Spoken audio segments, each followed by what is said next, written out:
What's up, guys? Hoping you are doing well. I am Veer. Welcome to Study Lover. देखिए quote कितनी प्यारी है आज की.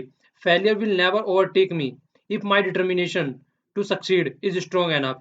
अगर आपने कुछ भी प्राप्त करने के लिए एक अपना पक्का मन बना लिया है, पक्का मन का मतलब होता है कि सेकंड कोई थॉट ही नहीं है माइंड में, या तो करना है या फिर मरना है. तो इस तरीके का थॉट आपके माइंड में होना चाहिए. क्यों? क्योंकि बाद में यार वो काश वर्ड जो होता है ना कि काश यार ये कर लेता, ये वर्ड यूज नहीं करना है लाइफ में कभी भी. कि यार उस टाइम पे पढ़ लिया होता तो यार आज ये कर लिया होता मैंने. तो जब ये खास वर्ड यूज करना पड़ता है ना बाद में लाइफ में जाके, तो ये समझो कि इससे बड़ी हार और इससे बड़ा दर्दनाक चीज कोई होती नहीं है. तो हमेशा अपने आप को इतना स्ट्रोंग रखें, अपने आप को इतना डिटर्मिनिस्टिक रखें कि आपको कभी भी लाइफ में कास वर्ड ना यूज करना पड़े, और आप जो भी प्राप्त करना चाहते हैं अपनी लाइफ में उसको बड़े ही आसानी से खेलते खेलते, मतलब खेल खेल में ही उसको प्राप्त कर ले जाए आप. ओके. तो आइए आप देखते हैं हम लोगों को क्या डिस्कशन करना है. अब तक हम इकोनॉमिक सर्वे के 9 लेक्चर डिस्कस कर चुके हैं. इन 9 लेक्चर में हम 5 चैप्टर डिस्कस कर चुके हैं. आज हमारा 10th लेक्चर है ये, और इस 10th लेक्चर में हम छठा चैप्टर डिस्कस करेंगे, मतलब 6वां चैप्टर डिस्कस करेंगे इकोनॉमिक सर्वे का. आइए एक बार नजर मार लेते हैं कि हमने क्या क्या कर चुके हैं हम लोग अब तक. ये सेक्शन फर्स्ट के दोनों चैप्टर हम लोग कंप्लीट कर चुके हैं. ये सेक्शन सेकंड का हम ये और ये 3 चैप्टर इसके कंप्लीट कर चुके हैं. टोटल हम 5 चैप्टर कंप्लीट कर चुके हैं. आज हम देखने जा रहे हैं छठा चैप्टर. इस छठे चैप्टर के अंदर हम क्या क्या डिस्कस करेंगे एक बार देख लेते हैं. तो ये जो है इसका टाइटल है physical rules lessons from the states. तो स्टेट से क्या लेसन सीखने चाहिए. इसके अंदर हम 8 पॉइंट टोटल डिस्कस करेंगे. इन 8 पॉइंट के अंदर introduction, summary of the physical responsibility legislation, पूरी जो पिक्चर है वो इसके इर्द गिर्द घूमेगी. ये बिल्कुल ऐसा है जैसे क्या था, FRBM एक्ट 2003 जो हमने लास्ट चैप्टर में डिस्कस किया था. ये क्या था, physical responsibility budget management act. ये 2003 में आया था. 2003 में किस लिए आया था ये, फिजिकल रेस्पॉन्सिबिलिटी, मतलब फिजिकल रेस्पॉन्सिबिलिटी क्या है और बजट को कैसे मैनेज करना है. तो जो हमारा फिजिकल डेफिसिट होता है उसको किस तरीके से कम करना है, ये 2003 में इस एक्ट के तहत हम लोगों ने डिसाइड किया था. आइए एक बार देख लेते हैं कि हमने लास्ट चैप्टर में क्या डिस्कस किया था, आप लोगों को और आइडिया हो जाएगा ढंग से. ये देखिए ये वाला था, ये वाला चैप्टर हम जो लोग डिस्कस कर रहे थे इसके अंदर हमने ये सारा चीज डिस्कस किया था. इसके अंदर था ये physical responsibility and budget management act. तो इसके अंदर करना क्या था, इसके अंदर हमको फिजिकल डेफिसिट को रिड्यूस करना था. फिजिकल डेफिसिट को रिड्यूस करना था और इसको एक मतलब टारगेट रखा गया था कि 2008 तक हमको 3% ऑफ द जीडीपी लेके आना है इसको. पर 3% ऑफ द जीडीपी लेके नहीं आ पाए थे. क्यों? क्योंकि 2007 के एंड में फाइनेंशियल क्राइसिस आ गया था. आप लोगों ने सुना होगा जब रिसेशन आप लोग बोलते थे जिसको, तो फिर इसको आगे बढ़ा दिया गया था. तो ये सारी चीजें हमने लास्ट चैप्टर में डिस्कस करी थी, और अभी जो प्रेजेंट में चल रहा है वह एनके सिंह कमेटी के बारे में बात चल रही है. अब इसकी फिर से इसको रिव्यू किया जा रहा है, तो फिर से रेस्पॉन्सिबिलिटी किस तरीके से देनी है और किस तरीके से हमको इसको कम करना है. तो ये सारा physical responsibility and budget management act था जो कि सेंटर के लेवल पे होता है. अब जिस तरीके से ये हमने लास्ट लेक्चर में किया था उसी तरीके से अब यहाँ पे हम करेंगे फिजिकल रेस्पॉन्सिबिलिटी लेजिस्लेशन. ये पूरा स्टेट के हिसाब से चलेगा. यहाँ पे जिस तरीके से वहां पे हम सेंटर के हिसाब से काम कर रहे थे, इसका असेसमेंट और मेथोडोलॉजी क्या है, इम्पैक्ट क्या पड़ेगा, और ये भी बहुत अच्छा टॉपिक है. यहाँ पे छोटा सब टॉपिक आएगा यहाँ पे. ऑफ बजट एक्सपेंडिचर क्या होता है, बजट प्रोसेस क्या है, और असेसमेंट क्या करना है, और इससे हमसे फ्यूचर में क्या सीखने को मिलेगा. तो ये सारी चीजें हम इसके अंदर देखेंगे, और भी कई सारी और इसके अंदर जो चीजें हैं वो भी हम सारी चीजें अच्छे से प्रॉपर वे में इसको करके चलेंगे. एक बार उसको स्टार्ट करने से पहले मैं एक बार फिर आपको थोड़ा सा रिवाइज करवा देता हूँ फिजिकल पॉलिसी के बारे में. वैसे आप लोगों को देखना तो ये पूरा चैप्टर पड़ेगा, क्योंकि यार इसके हिसाब से जितनी चीजें वहां पे डिस्कस की गई है, मैं यहाँ पे ओनली 1 मिनट में आप लोगों को सारी चीजें नहीं बता पाऊंगा. तो आप पूरा चैप्टर देखिएगा, यहाँ पे सारी चीजें अच्छे से एक्सप्लेन किया है. एक बार ओवरव्यू देता हूँ जिससे कि इस नेक्स्ट चैप्टर की कंटिन्यूटी हो जाए. ये देखिए दो चीज होती है, एक तरफ तो होता है आरबीआई और दूसरी तरफ होता है गवर्नमेंट. जो आरबीआई जो मॉनेटरी पॉलिसी चलाता है, आरबीआई जो पॉलिसी चलाता है कोई भी इन्फ्लेशन को टैकल करने के लिए, या फिर किस तरीके से ग्रोथ को बढ़ाना है, किस तरीके से स्टेबिलिटी लानी है मार्केट में, तो उसकी पॉलिसी जो चलाई जाती है उनको हम मॉनेटरी पॉलिसी बोलते हैं. पर लेकिन जो गवर्नमेंट के द्वारा इसी तरीके की पॉलिसी चलाई जाती है उसको बोलते हैं फिजिकल पॉलिसी. तो यहाँ पे हम फिजिकल पॉलिसी की बात करेंगे सारी. इस वाले लेसन में हमने सेंटर की बात करी थी. नाउ हम स्टेट के बारे में बात करने जा रहे हैं. तो फिजिकल वर्ड हम लोगों ने देखा था. फिजिकल का मतलब होता है फ्रेंच वर्ड में अगर देखा जाए तो ट्रेजरी ऑफ द गवर्नमेंट, मतलब गवर्नमेंट का पैसा. तो गवर्नमेंट का पैसा कितना है एक साल के अंदर का पूरा ओवरव्यू यहाँ पे निकाला जाता है। अब फिस्कल पॉलिसी क्या है यहाँ पे देखिए, फिस्कल पॉलिसी को बोलते, फिस्कल पॉलिसी को हम काउंट कैसे करते हैं। मान लीजिए मैंने यहाँ पे आप लोगों को एग्जांपल भी दिया था, मान लीजिए पैसे हैं आप लोगों के पास में, आपको कुछ काम, आपको कोई भी किताब वगैरह या कुछ खरीदना है आप लोगों को, ठीक है ना। तो आप लोगों के पास में मान लीजिए 50 रुपए हैं, पर लेकिन जो बुक वगैरह आ रही है वो 60 रुपए की आ रही है। तो आप लोगों ने क्या किया, 10 रुपए किसी से उधार ले लिए, तो 10 रुपए उधार लेके आपने पे कर दिए।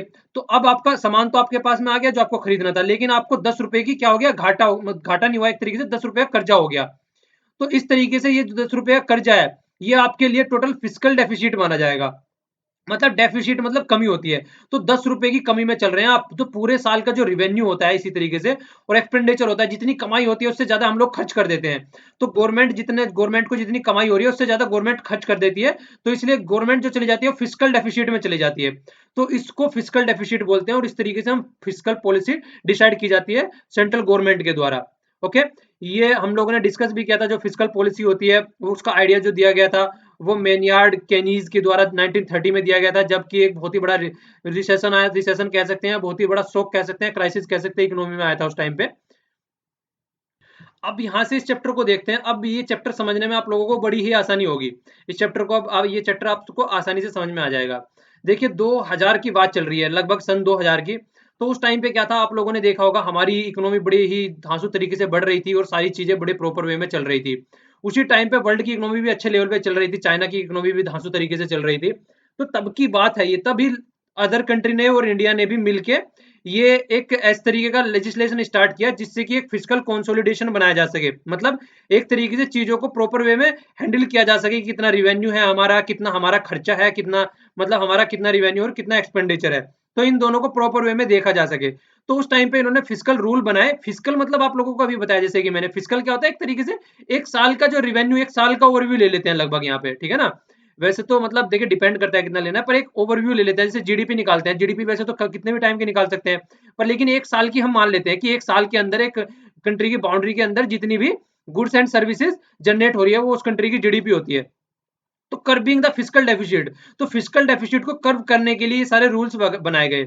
आप लोगों को जैसे मैंने अभी आप लोगों को बताया क्या था, FRBM, जिसको बोला गया था physical responsibility and management act, ये सेंटर के द्वारा बनाया गया था 2003 में। तो इसी की तर्ज पर क्या बनाया गया, फिजिकल रेस्पॉन्सिबिलिटी लेजिस्लेशन। इसको आप लोगों को याद रखना है, ये हर पूरे चैप्टर में अब यही चलेगा, FRL, फिजिकल रेस्पॉन्सिबिलिटी लेजिस्लेशन। फिर से बोलो, फिजिकल रेस्पॉन्सिबिलिटी लेजिस्लेशन, अब पूरे चैप्टर में यही चलेगा आगे आगे। तो ये फिजिकल रेस्पॉन्सिबिलिटी लेजिस्लेशन बनाया गया, ये किसी भी तरीके से जो FRBM एक्ट था उससे कम नहीं था, ठीक है। और आप लोग देखेंगे कि जो स्टेट है वो रफली जो काउंट करता है, लगभग हाफ जनरल जो गवर्नमेंट का डेफिसिट होता है, मतलब जिस तरीके से जो सेंट्रल का जो डेफिसिट होता है उसका लगभग हाफ जो डेफिसिट होता है वो स्टेटों से आता है निकल के।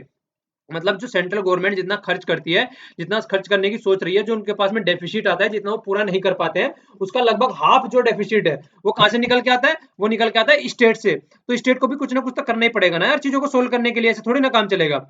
तो ये FRL, फिजिकल रेस्पॉन्सिबिलिटी लेजिस्लेशन, बहुत ही सक्सेसफुल माना जाता है। इसकी वजह से बहुत ही सारे इंप्रूवमेंट हुए, और जिन इंप्रूवमेंट की वजह से जो स्टेट्स हैं वो अपनी जो गलत कंडीशन चल रही थी, जो डेफिसिट में चल रहे थे, उससे उबर पाए। तो यही चीज अब आगे आप लोग डिस्कस करने को मिलेगा। इन्होंने क्या बोला, average revenue deficit. Revenue deficit वही, जैसे कि आप लोगों ने जितना डिसाइड किया है कोई प्रोजेक्ट पे खर्च करने के लिए, उतना आप लोगों को पैसा नहीं मिल पा रहा है, तो इसलिए आपके रिवेन्यू में डेफिसिट हो गया। एंटायरली एलिमिनेटेड, मतलब कंप्लीटली खत्म कर दिया गया रूल के अकॉर्डिंग। मतलब जितना आप लोगों ने रिवेन्यू सोचा कहीं पे खर्च करने के लिए, आप लोग उतना ही खर्च कर पा रहे हैं। अगर आपने सोचा कि 20,000 रुपए कहीं खर्च करने हैं, तो आप लोगों को 20,000 रुपए मिल गए हैं, इसकी वजह से जब आपने ये रूल एंड रेगुलेशन फॉलो करना स्टार्ट कर दिया। और वही एवरेज फिजिकल डेफिसिट, और जो एवरेज फिजिकल डेफिसिट है वो भी लगभग कर्व कर दिया गया 3% तक, जिसको एक तरीके से मतलब रखा गया था 2000 जो ये एक्ट था, इसमें 3% ऑफ द जीडीपी रखा गया था कि 3% तक कम करना है। तो 3% तक उससे भी कम पर लेके आ गए। ये सारा काम किसके द्वारा हुआ गया, ये सारा काम FRL, फिजिकल रेस्पॉन्सिबिलिटी लेजिस्लेशन, इसके द्वारा ये पूरा काम हो पाया। ओके, तो ये बहुत ही इंपॉर्टेंट था। जैसे जिस तरीके से सेंटर की जीडीपी होती है, जिसको हम जीडीपी बोलते हैं, इसी तरीके से ग्रोस स्टेट डोमेस्टिक प्रोडक्ट, उसी स्टेट को बोल देंगे।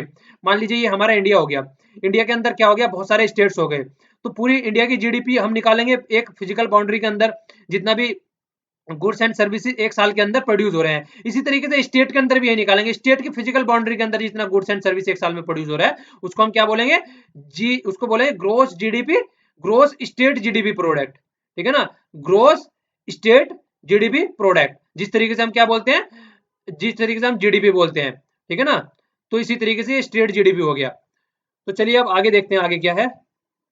अब यहां से आप लोग एक बार ये ग्राफ के थ्रू एक बार ट्रेंड देखिए कि ट्रेंड चल क्या रहा था, ट्रेंड क्या चल रहा था डेफिसिट का। ये लिया है इन्होंने 1994 से लेके 2014 तक, 1994 से लेके 2014 तक, ठीक है ना। तो ये पूरा डेफिसिट का इन्होंने लिया है, तो लगभग 20 साल का ये यहाँ पे हो गया, ठीक है।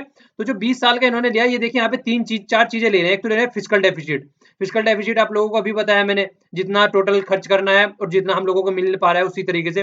रिवेन्यू डिफिसिट, जितना हम लोगों ने रिवेन्यू सोचा था कि रिवेन्यू है हमारे पास में, उतना रिवेन्यू हम लोगों को नहीं मिल पाया। फिजिकल डेफिसिट और रिवेन्यू डेफिसिट में डिफरेंस करने की कोशिश कीजिएगा। फिजिकल डेफिसिट और रिवेन्यू डेफिसिट में जिस तरीके से मैंने आप लोगों को अभी पीछे बताया था, यहाँ पे नई टर्म क्या आ रही है, प्राइमरी डेफिसिट। प्राइमरी डेफिसिट क्या होता है, प्राइमरी डेफिसिट होता है physical deficit minus interest payment. जितना फिजिकल डेफिसिट होता है, फिजिकल डेफिसिट हमने आप लोगों को बताया था अभी, उसमें से इंटरेस्ट पेमेंट, इंटरेस्ट पेमेंट क्या होता है, हमने जहां से बाहर से लोन ले रखा है, तो लोन ले रखा है तो उसका इंटरेस्ट भी पे करना पड़ेगा ना हम लोगों को, तो इंटरेस्ट पे करना, तो फिजिकल डेफिसिट से अगर इंटरेस्ट पेमेंट घटा दें हम लोग, तो प्राइमरी डेफिसिट निकल के आ जाता है। तो ये देखिए 2005 में, यहाँ पे लगभग 2005 आ गया। 2005 में क्या है हमारे अपने, जब स्टेट का ये एक्ट हम लोगों ने काउंट किया, क्या किया हमने, जब फिजिकल रेस्पॉन्सिबिलिटी लेजिस्लेशन FRL, जब हम लोगों ने ये स्टार्ट किया यहाँ पे स्टेटों में 2005 में, उसके बाद से देखिए ये आपका फिजिकल डेफिसिट भी घटना स्टार्ट हो गया, उसके बाद में अपना रिवेन्यू डेफिसिट भी घटना स्टार्ट हो गया, उसके बाद में आपका प्राइमरी डेफिसिट भी घटना स्टार्ट हो गया। और ये देखिए आपका डेप्ट जो था, डेप्ट बोलते हैं जो आप लोगों ने उधार ले रखा है, वो देखिए घट से कहां आ गया, बिल्कुल जीरो पे आ गया, लगभग जीरो पे नहीं, माइनस पे, जीरो तो यहाँ पे है ये देखिए यहाँ पे जीरो है ये, ठीक है ना, तो माइनस में आ गया लगभग घट घट के। तो इतना ज्यादा डिफरेंस पड़ा, यह डेफिसिट इधर इधर ले रखा है इन लोगों ने डेफिसिट, और इधर ले रखा है डेप्ट। तो डेप्ट देखिए कहाँ पे आ गया, लगभग कितना नीचे आ गया घट के ये, ठीक है ना। और ये भी सारी चीजें और जीरो पे आ गई, मतलब सारा चीजें, कहने का मतलब ये है, इतना देखिए चीजें याद रखने की जरूरत नहीं है ज्यादा, बस आप लोगों को ये देखना है कि चीजें कितने लार्ज स्केल पे घटी हैं जब से हमने फिजिकल रेस्पॉन्सिबिलिटी लेजिस्लेशन स्टार्ट कर दिया है स्टेटों में। तो ये आप लोगों को देखना है बस इस ग्राफ के थ्रू।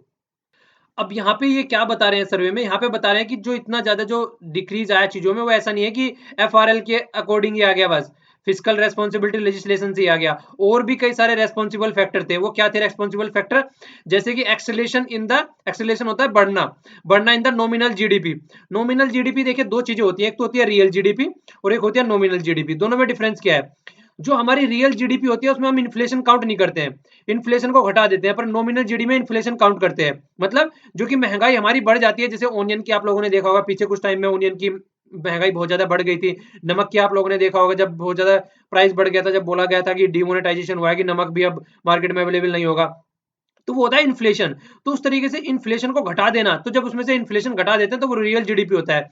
पर लेकिन एक्सेलेशन क्या हुआ, नॉमिनल जीडीपी में एक्सेलेशन हुआ यहाँ पे। तो नॉमिनल जीडी में एक्सेलेशन हुआ, ऊपर से ट्रांसफर किया गया सेंटर के द्वारा 1% ऑफ जीडीपी। 13 फाइनेंस कमीशन ने बुलाया कि जो सेंटर जो स्टेट को फंड ट्रांसफर करता है, एक्चुअली 13 फाइनेंस कमीशन जो था, इस तरीके से फाइनेंस कमीशन बैठाती है सेंट्रल गवर्नमेंट, उसके तहत काउंट किया जाता है कि कितना जो मनी है सेंटर को स्टेट को ट्रांसफर करनी है। फाइनेंस कमीशन एक कॉन्स्टिट्यूशनल बॉडी है, ठीक है। चलो आप लोग यहाँ से आप लोगों के लिए क्वेश्चन निकल के आता है, आप लोग बताइए फाइनेंस कमीशन कॉन्स्टिट्यूशन में किस आर्टिकल में आता है, ठीक है। ये आप लोगों का क्वेश्चन हो गया, कमेंट बॉक्स में आंसर दीजिएगा इसका। तो फाइनेंस कमीशन रिकमेंडेशन देता था, तो 1% इंक्रीज कर दिया गया उसमें। तो 1% इंक्रीज कर दिया गया, तो और पैसा पहुंचा सेंटर के पास, उसके स्टेट के पास में, तो उनको और फायदा हुआ अपना जो फिजिकल डेफिसिट था उसको ढंग से टैकल करने में। और reduction interest payment, interest payment में भी उनका रिडक्शन हो गया, डेप्ट को रीस्ट्रक्चर कर दिया गया उनका। तो ये सारे भी उनके साथ में रीजन थे। उसके अलावा क्या था उनका, जो उनका रिड्यूस हो गया, स्पेंडिंग रिड्यूस हो गई स्टेट की। वो कैसे रिड्यूस हो गई, जो स्कीम्स होती है, बहुत सारे स्टेट स्कीम्स चलाते हैं, बहुत सारे स्कीम्स जैसे कि मिड डे मील हो गई, या और भी कई सारी स्कीम्स स्टेटों के द्वारा भी चलाई जाती है अपने इंटरनल बाउंड्री में। तो सेंट्रल स्पॉन्सर जो स्कीम थी, जो सेंट्रल के द्वारा स्पॉन्सर की जाती थी, वो स्पॉन्सर स्कीम का वो ज्यादा बढ़ गया। मतलब एक तरीके से जो स्टेट का खर्चा था वो कम हो गया, और सेंटर का खर्चा था जो वो बढ़ गया। तो इस तरीके से स्टेट के पास में और पैसा हो गया, तो लगभग 1.2% ऑफ जीडीपी। तो ये भी कुछ फैक्टर थे, 4-5 ये फैक्टर थे जिनकी वजह से भी जो डेफिसिट था स्टेट का वो कम हुआ है। ऐसा नहीं है कि इसी ने काम किया, ठीक है। तो इन्होंने भी काम किया इसके साथ में। अब आगे क्या बोल रहे हैं इस चैप्टर में, पूरा जो डिस्कस करेंगे वो क्या करेंगे। अब ये जो चीजें हैं ये अलग चीजें हैं, ठीक है ना, ये तो अपनी जगह काम कर रही हैं, पर लेकिन यहाँ पे हम पूरे चैप्टर में जो डिस्कस करेंगे वो ये डिस्कस करेंगे। FRL वो उसने किस तरीके से इंपैक्ट डाला है, और किस तरीके से इंपैक्ट डाला है उसने, और क्या डिफरेंस किया है उसने, और क्या लेसन सीखने को मिला है उससे, फिस्कल रूल किस तरीके से होने चाहिए, ये सारी चीजें अब इसके अकॉर्डिंग पूरा चैप्टर आगे चलेगा यहाँ से हमारा। अब ये थोड़ा सा ग्राफ के थ्रू ये भी समझाने की कोशिश कर रहे हैं। यहाँ पे देखिए, यहाँ पे हमारा वो आया था, यहाँ पे ये जो हमारा स्टेट का जो फिजिकल लेजिस्लेशन आया था यहाँ पे हमारा, ठीक है ना, जो हमारा फिजिकल रेस्पॉन्सिबिलिटी लेजिस्लेशन आया था वो 2005 में आया था। तो उसके उसके बाद से देखिए जो यहाँ से कितना ज्यादा बढ़ना स्टार्ट हो गया, ये सारा सेंटर का, फिर यहाँ पे भी लगभग इतना रहा। तो यहाँ से लगभग 2011 तक आप लोग कह सकते हैं एजुकेशन में ये ब्लू वाला, और ये अदर्स हो गए जो ऊपर छोटा छोटा चल रहा है। उसके अलावा रूरल डेवलपमेंट में ये पूरे वाला जो कलर है, और टोटल जो हो गया वो येलो हो गया, जो ऊपर लाइन दिखाई जा रही है। तो क्या हुआ, तो स्टेट जो सेंटर ने खर्च करना ज्यादा स्टार्ट कर दिया, जिससे कि जो स्टेट का खर्चा था वो कम हो गया। और जब स्टेट का खर्चा कम हो गया तो स्टेट को अपने जो फिजिकल डेफिसिट है उसको मेंटेन करने में उसको हेल्प मिली। तो यहाँ ग्राफ के थ्रू समझाया गया है। अब यहाँ पे आप लोगों को फिजिकल रेस्पॉन्सिबिलिटी लेजिस्लेशन जो है उसका थोड़ा सा पिक्चर देखने को मिलेगी कि फिजिकल रेस्पॉन्सिबिलिटी लेजिस्लेशन था क्या। देखिए क्या हुआ, इसके तहत जो फिजिकल डिसिप्लिन आ गया स्टेटों के अंदर, किस तरीके से उनको अपनी मैकेनिज्म बनानी है और किस तरीके से वर्क करना है, वो यहाँ पे इन्होंने 3 पॉइंटों में दर्शाया है। क्या दर्शाया है, जो फिजिकल टारगेट था वो सब स्टेटों के लिए सेम था कि आपको एक फिजिकल टारगेट रखना है। कितना टारगेट रखना है, वो 3% होना चाहिए ऑफ द जो स्टेट की जीडीपी है, ठीक है ना, ग्रोस स्टेट डोमेस्टिक प्रोडक्ट, ठीक है। तो उसका 3% होना चाहिए। 2003 का जो था वो फिजिकल रेस्पॉन्सिबिलिटी मैनेजमेंट जो एक्ट था, उसमें 2003 में वहां पे भी 3% रखा गया था, जो सेंटर की जीडीपी होता है। तो यहाँ पे 3% रखा गया स्टेट जीडीपी का। एक तो ये पॉइंट है। दूसरा क्या पॉइंट था, 12th फाइनेंस कमीशन जो था उसने अलाउ कर दिया borrowing directly from the market. ये याद रखिएगा, बहुत ही इंपॉर्टेंट पॉइंट है।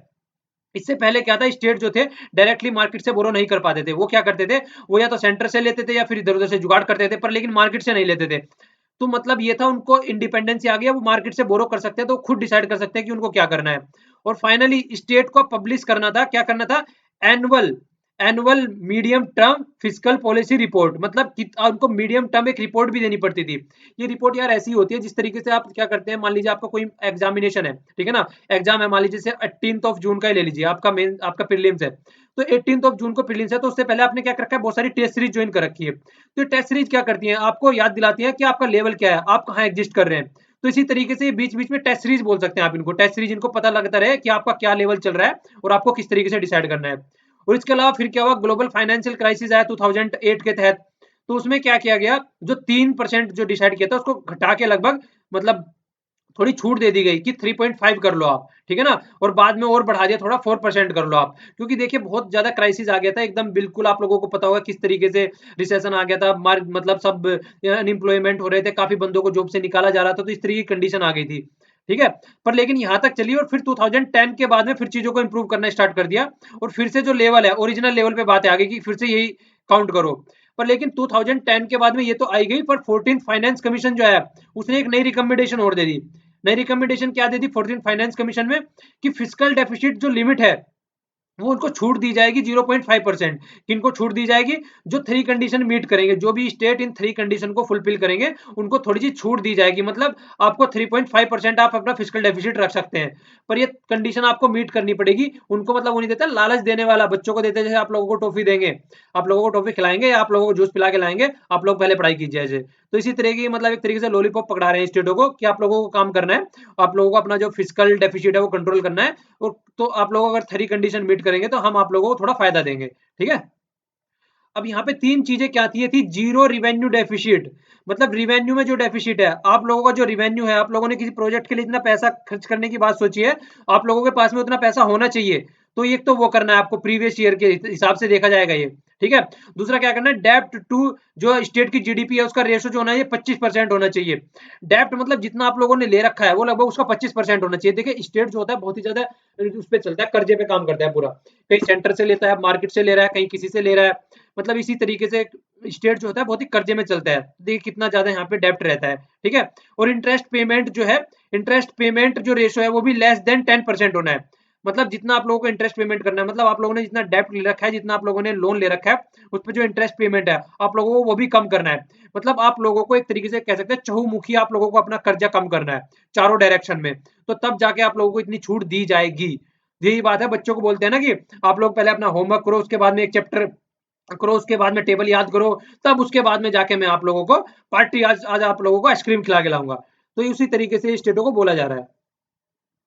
इतनी सारी चीजें चल रही थी, पर जब इसका असेसमेंट किया गया मेथोडोलॉजी का, वो तो बहुत सारी मिसलीडिंग इंप्रेशन निकल के आए। तो मिसलीडिंग इंप्रेशन क्यों निकल के आए? देखिए, एक तो सबसे बड़ी बात थी, not all the state adapt. सबने जो FRL है वो सबने एक साथ में अडेप्ट नहीं किया। तो देखिए, स्टेट है वो ये कहना, पांच उंगली एक बराबर थोड़ी ना होती है। अब 5 स्टेट जो थे, कर्नाटका था, केरला था, उत्तर प्रदेश था, पंजाब था और तमिलनाडु था। तो एक बार मैप में देख लीजिए कौन कौन से स्टेट थे। कर्नाटका, केरला, उत्तर प्रदेश, पंजाब और तमिलनाडु। तो जो ये स्टेट थे, इन्होंने तो तब बनाया गया जब रूल, तभी के तभी इंप्लीमेंट कर दिया 2013 में लगभग, मतलब सेंट्रल गवर्नमेंट से भी पहले, जब सेंट्रल गवर्नमेंट ने FRBM एक्ट पास, FRBM इंप्लीमेंट किया था। पर लेकिन मैनी स्टेट्स जो हैं, फ्यू स्टेट्स जो थे, उन्होंने तो मतलब 2010 तक भी जाके इसको इंप्लीमेंट नहीं किया, और बहुत सारों ने 2005-6 तक जाकर इंप्लीमेंट किए इसे। तो देखिए, बहुत ही सारा डिफरेंस आ गया, मतलब कोई कब कर रहा है, कोई कब कर रहा है। तो इसी तरीके से जो एक तरीके से जो इंप्लीमेंट करने का टाइम पीरियड था, वो बहुत ही डिफरेंस हो गया। तो जब सारी चीजें एक तरीके से एक लेवल में नहीं आई, तो सारी चीजों में डिफरेंस होता चला गया फिर।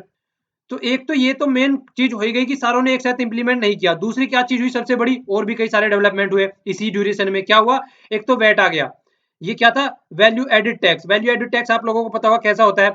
मान लीजिए आप लोगों ने एक गाड़ी बनाई, गाड़ी का आप लोग ढांचा लेके आए, तो ढांचे पे यहाँ पे टैक्स लगेगा। फिर आपने इसमें आके आगे चल के आपने इसमें क्या लगा दिया? टायर लगा दिया, तो टायरों पे टैक्स लगेगा। आगे चल के आपने इसमें स्टीयरिंग लगा दिया, तो स्टीयरिंग पे टैक्स लगेगा। आगे चल के इसमें शीशे वगैरह लगा दिए। तो वैल्यू एडिड टैक्स होता है, जहां जहां वैल्यू एडिड करते रहते हैं, हर एक वैल्यू एडिशन पे आप लोगों को टैक्स देना पड़ता है। तो ये इस तरीके का टैक्स होता है। तो वैल्यू एडिड टैक्स भी आया निकल के। उसके बाद में क्या आया? 2000, उसके नंबर 2 पे क्या है? सिक्स पेमेंट कमीशन, सिक्स पे कमीशन। जब सिक्स पे कमीशन आ गया, तो ये भी इंपैक्ट डालेगा यार, लोगों के हाथ में पैसा जा रहा है, किस तरीके से लोग खर्च कर रहे हैं, लोगों की सैलरीज बढ़ रही है। एक ये हो गया। फिर क्या था? इसी के बीच में 12th और 30th फाइनेंस कमीशन की रिपोर्ट भी आई। तो ये भी पैसा जो वहां से ट्रांसफर हो रहा है, कितना पैसा ट्रांसफर हो रहा है सेंटर से स्टेटों की तरफ को, तो वो भी इंपैक्ट डालता है। तो सारी चीजों का एक ओवरऑल इंपैक्ट देखने को मिलेगा, ऐसा नहीं है कि एक ही चीज होता है। तो जब असेसमेंट किया गया, तो जो सोचा था वो कहीं ना कहीं उसका कुछ और देखने को मिला। इसी तरीके से हम लोग करते हैं, जब हम पढ़ाई स्टार्ट करते हैं ना, सोचते तो हम कुछ है कि यार ये कर दूंगा वो कर दूंगा, पर लेकिन आराम से जाते जाते जाते जाते ठंडे पड़ते चले जाते हैं। और ठंडे पड़ते पड़ते लास्ट में आके क्या कहते हैं? यार अब की बार नहीं देता हूँ, अगली बार देता हूँ। यही आके बस क्वेश्चन मार्क लग जाता है सारी चीजों में। यही नहीं करना है, अब की बार देना है तो अब की बार ही देना है, चाहे कुछ भी हो जाए। ठीक है।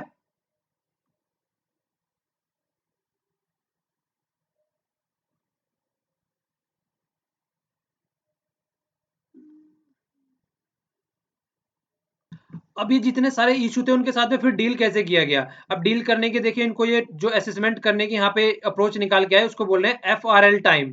FRL टाइम के बेस पे इन्होंने चीजों को टैकल करने की बात करी है। क्या बोला?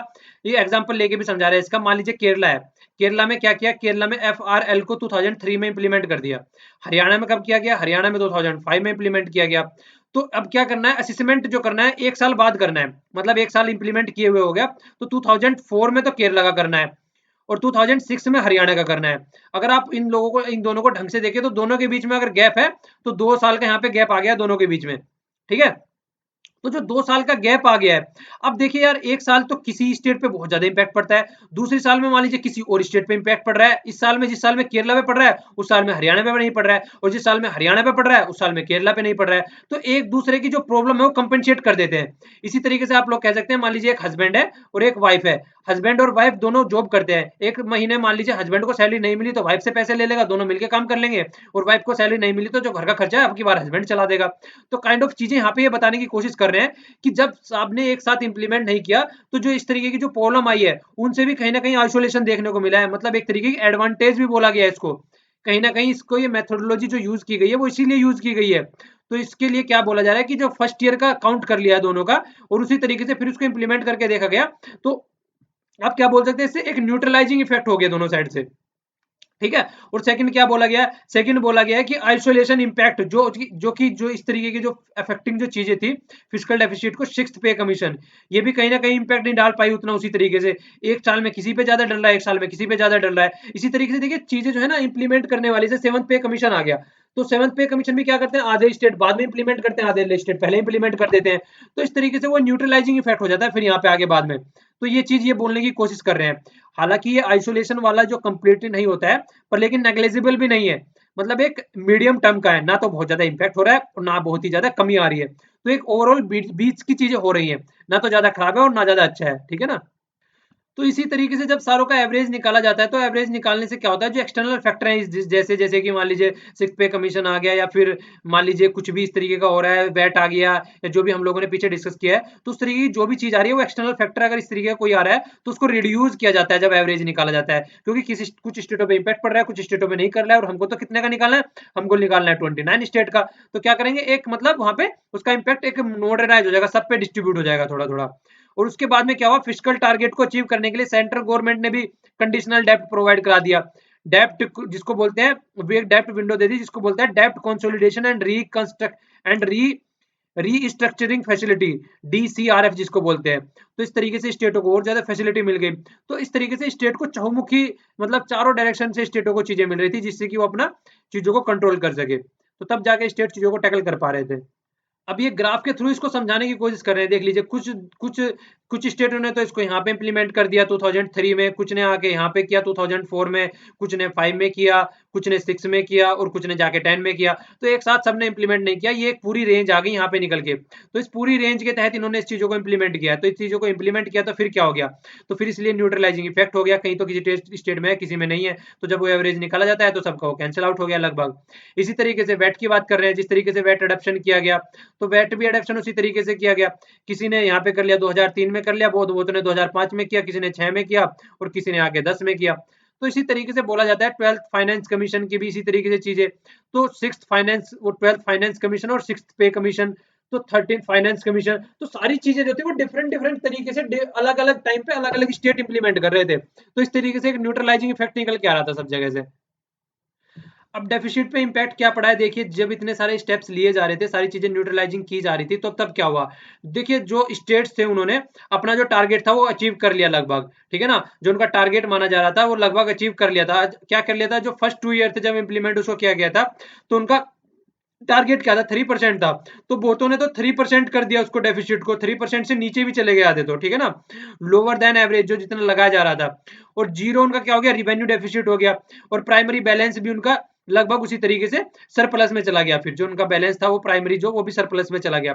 और कंसिडरेबल वेरिएशन देखने को मिला, कुछ स्टेट में, केरला में कुछ और मिल रहा है, हरियाणा में कुछ मिल रहा है, यूपी में कुछ मिल रहा है। देखिए सारे स्टेट एक जैसे थोड़े ना है, किसी में कुछ पॉपुलेशन है, किसी का कुछ एरिया है, किसी में कुछ कमाई है, किसी में कुछ इंफ्रास्ट्रक्चर है, तो सब में एक वेरिएशन आ रहा था सब में उसी तरीके से।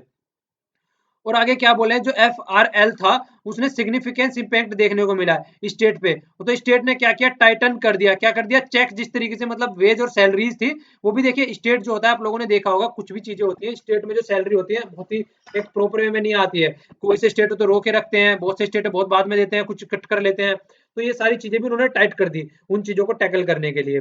और फर्दर इंडिकेशन एक्सटर्नल फैक्टर ने भी एक लार्ज रोल प्ले किया, जो कि हम लोगों ने अभी डिस्कस किया था, 6th पे कमीशन, और या फिर जो 12th और 13th फाइनेंस कमीशन, तो वो तो साइड में रोल प्ले कर ही रहे थे पैरेलल पैरेलल में। तो ये जो जो चीजें बताई हैं फिर उस तरीके से यहाँ ग्राफ में दिखा रहे हैं, फिजिकल डेफिसिट हो गया, प्राइमरी डेफिसिट हो गया, रिवेन्यू डेफिसिट हो गया, जितना और टैक्स से रिवेन्यू मिलता है, सेंट्रल कितना ट्रांसफर कर रही है, नॉन इंटरेस्ट रिवेन्यू कितना है, इंटरेस्ट पेमेंट कितना है, वही सारी चीजें जो हम लोगों ने डिस्कस की है। उसी तरीके से फिर सारे स्टेटों ने परफॉर्मेंस करना स्टार्ट कर दिया डेफिसिट के अकॉर्डिंग, पहले और बाद में एफआरएल के, ठीक है ना। तो वही चीजें यहाँ पे इसमें ग्राफ में दिखाई गई है। अब जो चीजें जितनी हमने डिस्कस करी है वो तो एक साइड में रहती है, दूसरा बोल रहे हैं of budget expenditure. Of budget मतलब, ऑफ माने होता है बंद करना, मतलब एक होता है अपने बजट बनाया, आप लोगों ने बजट बनाया इस महीने का, यार मुझे जो मेरे पास है इस महीने में 20,000 रुपए हैं, इन 20,000 रुपए में से मुझे कहाँ का खर्च करना है, 20,000 रुपए में से मुझे यहाँ पे रेंट देना है, 20,000 रुपए में से मुझे अपना ये खाने का देना है, ये 20,000 रुपए में बिजली का देना है, इसके बाद में मेरे पास ये सेविंग बच जाएगी, तो ये आपका बजट हो गया। इसके बाद में आपके पास में मान लीजिए कहीं से आपने क्या किया, आप लोग कहीं घूमने जा रहे हैं रास्ते में, ठीक है, रास्ते में घूमने जा रहे हैं, आप लोगों को पैसे मिले, पड़ गए पैसे पड़े हुए मिल गए वहां पे, 10,000 रुपए पड़े हुए मिल गए वहां पे। तो 10,000 रुपए आपके बजट में थोड़ी ना थे, तो एक्स्ट्रा ऐड हो गया आपके पास में। तो एक एग्जाम्पल है देने के लिए, ऐसा नहीं है कि आप लोगों को मतलब एक नॉर्मल वे में एक जनरल एग्जाम्पल दिया मैंने, आपके बजट से एक्स्ट्रा आप लोगों के पास में पैसे आ गए। तो इसी तरीके से बोले हैं कि बहुत सारी डिफिकल्टी हो जाती है, इसको मेजर्स नहीं किया जाता है जो ऑफ बजट है, पता नहीं कहाँ से किस टाइम पे पैसे आ जाए।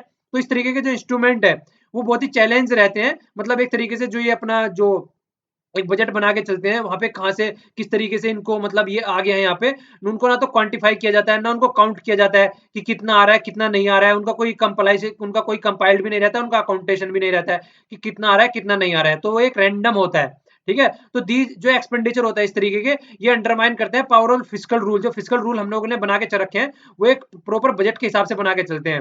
और मान लीजिए इस तरीके का पैसा हम लोगों को कहीं से मिल जा रहा है, तो बजट में तो हमने वो काउंट नहीं किया था, तो वो अलग ही तरीके का इम्पैक्ट डालता है। तो उसमें दो चीज बोले, एक तो बोलते हैं एक्सप्लिसिट, मतलब इनडायरेक्ट वे में गारंटी अगर स्टेट गवर्नमेंट को मिल जा रही है कहीं से, या स्टेट गवर्नमेंट किसी को दे दे रहा है जो उस तरीके का पैसा आ रहा है, या फिर बोरोइंग कर ले रहा है पीएसयू, जो पब्लिक सेक्टर अंडरटेकिंग जिनको बोलते हैं, या वो कहीं से बोरोइंग करके ले आ रहे हैं, उनको भी काउंट नहीं किया था। तो मान लीजिए से आप मान लीजिए ये भी हो सकता है ना, आप लोगों को एकदम इमरजेंसी पड़ गई, आप लोगों की इमरजेंसी में आप लोगों ने किससे क्या किया, पैसे लेके उधार आ गए, बजट में थोड़ी ना काउंट किया था आप लोगों ने वो। तो इस तरीके के जो प्रॉब्लम होती है, इस तरीकों को मतलब ये कहीं भी काउंट नहीं किए जाते हैं, ये कहीं भी मतलब जो हम बजट बना के चलते हैं उसमें काउंट नहीं किए जाते हैं। तो उसी तरीके से ये भी एक अलग ही पिक्चर क्रिएट करते हैं, जिससे जो एक फिजिकल रूल होते हैं उन पे इम्पैक्ट डालते हैं। ठीक है ना, तो ये दोनों चीजें भी यहाँ पे डिस्कस की गई है। तो इसको इसको बोलते हैं ऑफ बजट एक्सपेंडिचर। क्या हो रहा है यार, हिचके टाइप की आ रही है बार बार, पानी पी लेता हूँ थोड़ा, रुकिए एक मिनट।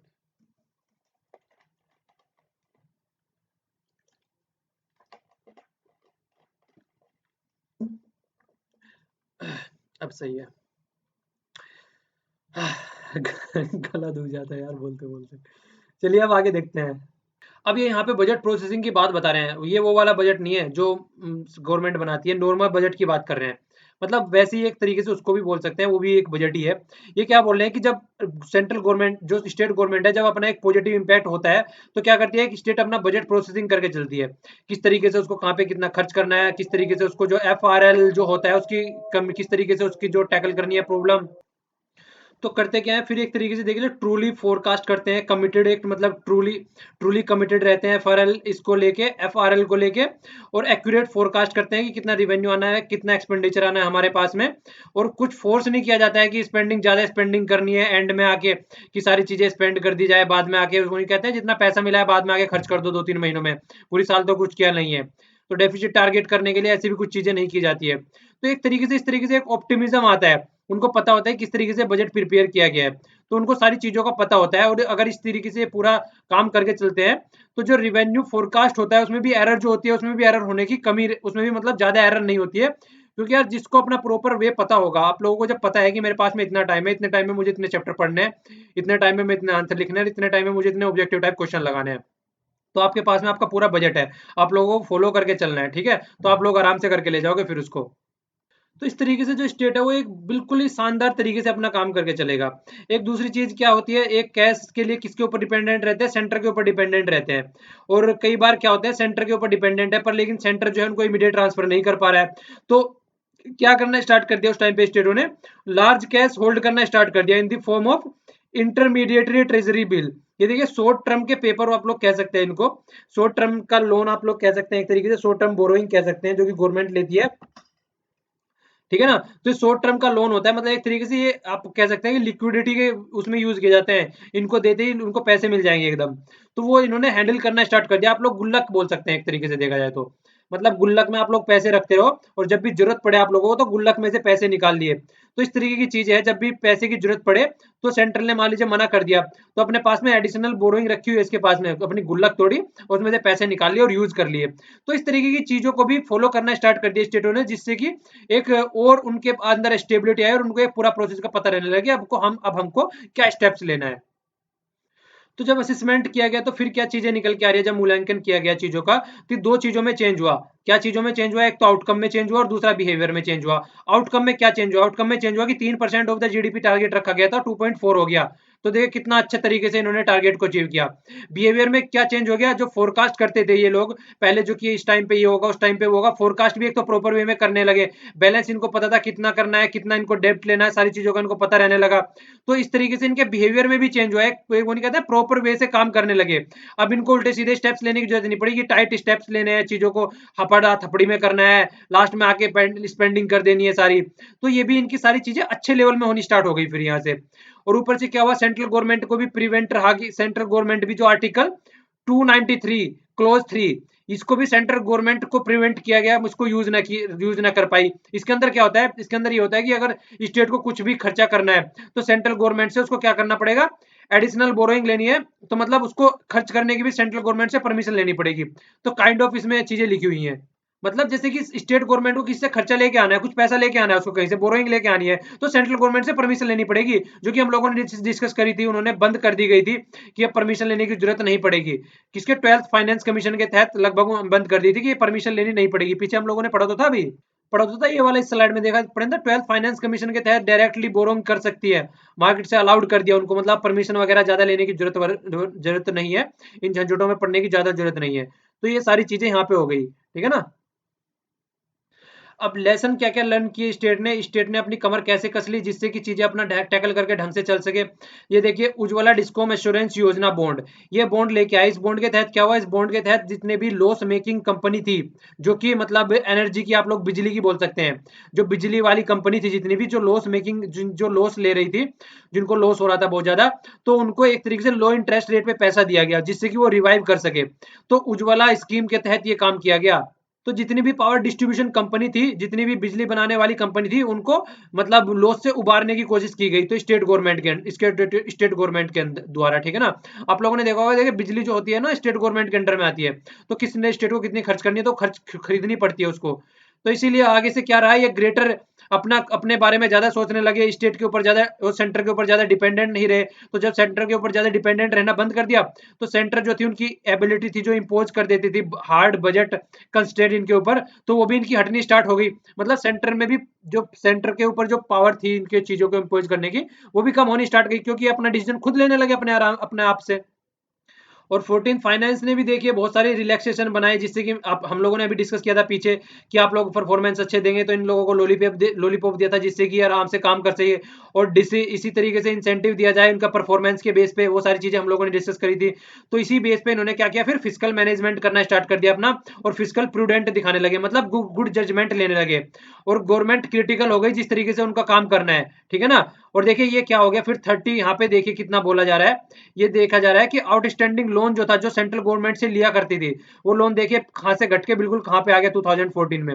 मतलब लोन लेना भी लगभग बंद कर दिया, और यहाँ पे देखिए बिल्कुल इसकी सेंट्रल गवर्नमेंट के ऊपर ही डिपेंडेंट हुआ करते थे यहाँ से पहले तक। देखिए ये चैप्टर इतना ही था आपका, ये 6th चैप्टर है जो अब कंप्लीट हो गया पूरा, ठीक है ना। तो आप लोगों के 6 चैप्टर कंप्लीट हो गए हैं। देखिए कोशिश करूंगा जितनी जल्दी जल्दी चीजें हो सके यार, बहुत ही बिजी शेड्यूल रहता है, तो टाइम निकाल के चीजें करनी पड़ती है। देखिए करनी तो ही है, तो जितनी जल्दी हो सके ट्राई करूंगा कि ज्यादा से ज्यादा जल्दी मतलब इसको खत्म कर सकूं। देखिए लर्निंग इज प्राइसलेस, लर्निंग बिल्कुल प्राइसलेस होनी चाहिए, और प्राइसलेस ही होती है, कहीं से भी कुछ भी सीख सकते हैं आप लोग। और आप लोगों का कुछ नहीं जा रहा है, अगर जितनी भी चीजें आप लोगों ने यहाँ से सीखी हैं, जितनी चीजें मैंने पढ़ाई हैं, अगर वो चीजें आप लोग किसी को सिखा देंगे तो आप लोगों को कुछ नहीं जाएगा। देखिए मेरा मानना हमेशा यही रहता है, आप लोगों ने जितनी भी चीजें सीखी हैं वो किसी दूसरे को सिखाइए। ये ज्ञान जो है आप लोग अपने तक सीमित मत रखिए, इसको फॉरवर्ड कीजिए।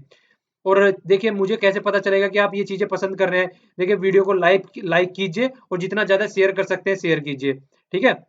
यार मुझे आप लोगों से कुछ नहीं चाहिए, बस आप लोगों से इतनी रिक्वेस्ट करता हूँ कि अगर आप लोगों की समझ में कुछ चीजें आ जाती हैं जितनी मैं पढ़ाता हूँ, तो यार किसी को पढ़ा दीजिए वे, जिससे कि किसी का फायदा हो जाए, लोगों को कोचिंग ना लेनी पड़े, लोगों को पैसे ना देने पड़े किसी को। तो बस इतना चाहिए मुझे आप लोगों से, इसके अलावा और कुछ नहीं चाहिए। और देखिए यार खुश रहिए, और शेयर कीजिए, और हेल्प, एक दूसरे की हेल्प करके ही हम इस कंट्री को एक अच्छे लेवल पे ले जा सकते हैं। तो जितना हो सकता है एक दूसरे की हेल्प कीजिए, ठीक है ना। तो चैनल को सब्सक्राइब कर लीजिए, जिससे कि आगे मैं जो भी इस पे यहाँ पे कोई वीडियो अपलोड करूँ, तो आप लोगों के पास में तुरंत नोटिफिकेशन पहुंच जाए, ठीक है। तो ये तो एक साइड बात हो गई। इसके बाद में आप लोगों को जो पीडीएफ है इन लेक्चरों की, जितने भी मैं लेक्चर ले चुका हूँ इससे इकोनॉमिक सर्वे से रिलेटेड, वो सारी पीडीएफ आप लोगों को, ये टेलीग्राम चैनल है या तो वहां पे मिल जाएगी, दोनों जगह मिल जाएगी, और या फिर आप लोगों को मिल जाएगी वीर के नाम से फेसबुक पे पेज है, या आप लोगों को वहां पे मिल जाएगी। तो दोनों दोनों जगह आप लोगों को पीडीएफ मिल जाएगी। तो कंबाइंड पीडीएफ मिल जाएगी, जितने भी लेक्चर मैं अब तक ले चुका हूँ, ठीक है ना। तो सारों की कंबाइंड पीडीएफ में एक जगह डाल दूंगा। तो बस आज के लिए इतना ही यार। देखिए एक दूसरे की हेल्प कीजिए और खुश रहिए हमेशा यार, छोटी सी लाइफ है, एक दूसरे से मिलजुल के रहिए और एंजॉय कीजिए। तो thanks a lot for listening. जय हिंद।